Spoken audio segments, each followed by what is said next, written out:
And we end with a bit of culture news. Pablo Picasso is one of the most well-known and perhaps most celebrated artists of the 20th century and maybe of all time.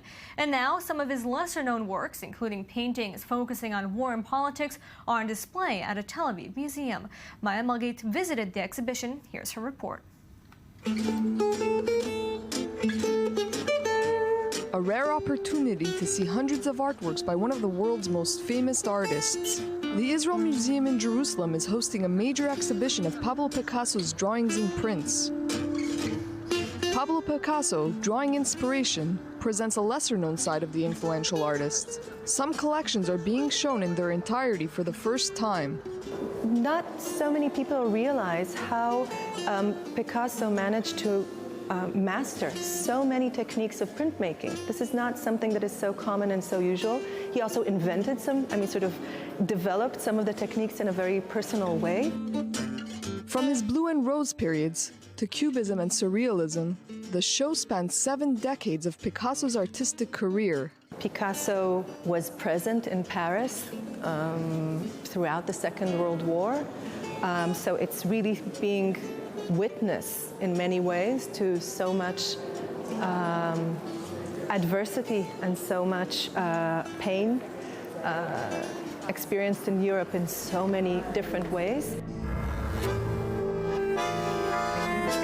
Though most of his work did not directly comment on politics, war came to define one of Picasso's most serious and important works, Guernica.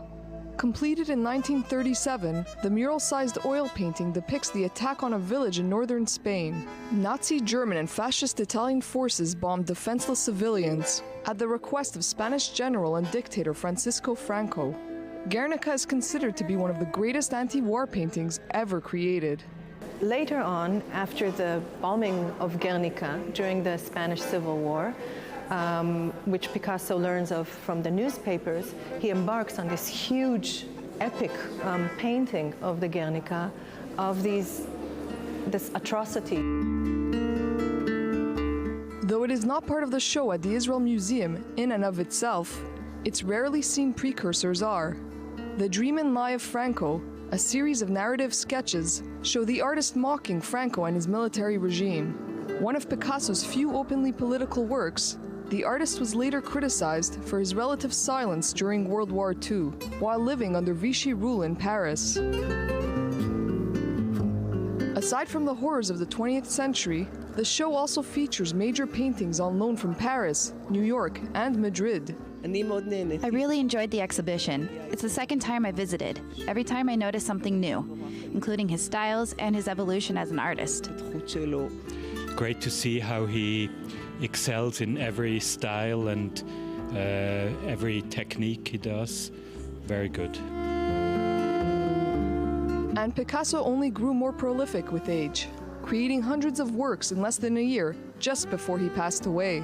What is so extraordinary about Suite 347 is that Picasso actually did this when he was created the work, the body of work, during 7 months in 1968 when he was 86 years old. He had a larger-than-life personality and a reputation that preceded him wherever he went. Picasso, an artist who still draws attention and enthralls.